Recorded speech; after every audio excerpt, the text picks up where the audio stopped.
Justice League number 16, written by Jeff Johns, art by Ivan Reyes. This is the next part of Throne of Atlantis. And last issue we left off with the Justice League coming in to possibly fight Ocean Master, and Aquaman got in the middle of it. So this issue picks up with Volko talking to Cyborg up at the Watchtower, and they're basically like, hey, Dr. Stephen Shin, we should probably go get him because A, he knows how to possibly take down Atlantis because he knows all about Atlantis, and B, because we know he knows all about Atlantis, he's kind of part of our war plans where he's gonna totally get killed. And Cyborg's like, all right, fine, I'll go get him. So Cyborg boom tubes down. He tries to grab the doctor in his car, but then, of course, the Atlanteans show up right then and are like, oh, hey, we got someone protecting Shin. Request backup. So then we cut back over to Wonder Woman, Batman, and Superman fighting against Aquaman, fighting against Ocean Master.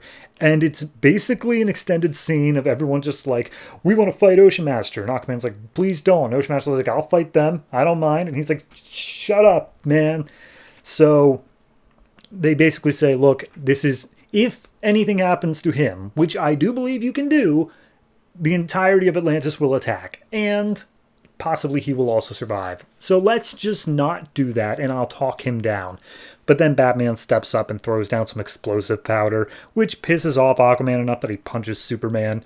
Wonder Woman gets involved and just like, hey, if this were the Amazons, I already would have sided with the Justice League. And he's like, well, this isn't the Amazons. This is a lot more complicated than the Amazons.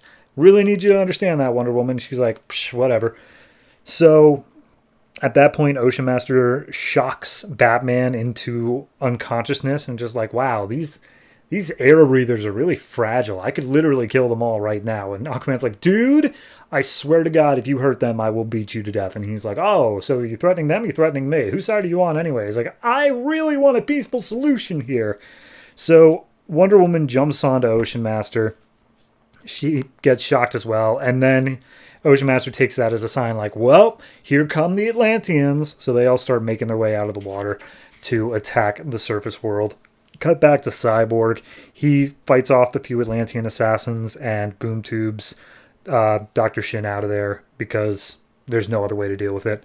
So back to the main league. They're all fighting off the Atlanteans as best they can. Aquaman's trying to command the troops, saying like, hey, you know, I'm royalty, right? And Ocean Master's like, ignore him. He's a traitor. Screw him. So Ocean Master uses his ocean abilities to trap Wonder Woman in a cyclone.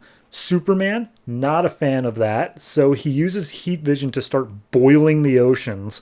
And Ocean Master's like, oh, I'm sorry. You think you control the ocean? I control the oceans, and my trident controls storms, which causes a huge lightning bolt to come down and strike both Superman and Wonder Woman into submission, and seemingly Aquaman as well. So Ocean Master's like, well, you done got on my bad side, bro. I'm going to go ahead and sentence you to the dark waters, along with your allies here. So that's the cliffhanger for that. But then we get the one final page, or a few final pages, I should say. Cyborg shows back up and he's like, hey, Volko, what's going on? It's like, oh, the Justice League have been taken down. The Atlanteans are attacking. And Cyborg's like, crap. Okay, well, guess I got to do the thing then. So he teleports down and talks to his dad in the lab. By the way, they have a thing here of Dr. T.O. Morrow, who wants to make his weather machine, which is apparently a robot. I think it's Red Tornado, but they never actually say it. So he's around. Anyway, Cyborg goes and talks to his dad and it's like, hey, remember how we talked before about taking out my lung and allowing me to breathe underwater? And he's like, yes. Cyborg's like, let's do it. And he's like, okay, but like, I want to be clear, you're asking for this, not me. And he's like, just make sure you don't touch my brain or my heart, because that's what really makes me human. Also, I need to do something real quick. And he puts out a call to an unseen force. And he's like, hey, this is Cyborg of the Justice League.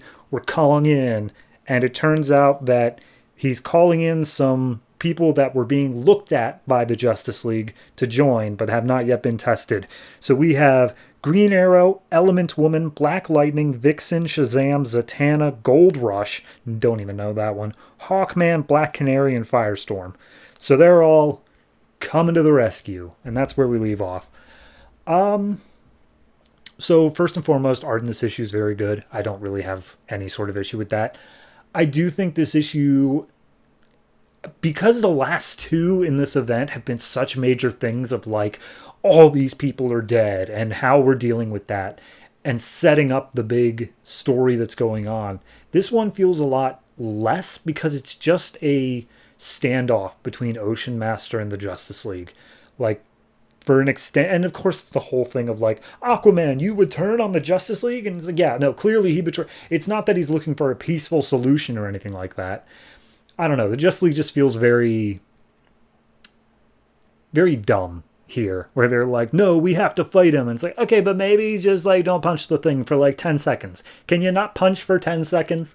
And the answer is no, apparently they can't. So overall, I'm going to give this one I'll give it a 7. It does have a little bit of a je ne sais quoi lacking, but it is still a very good part to the event. It's moving along this bit. I know the trench is supposed to show up at some point, so we'll see where they get to. But overall, I'm liking it, so 7.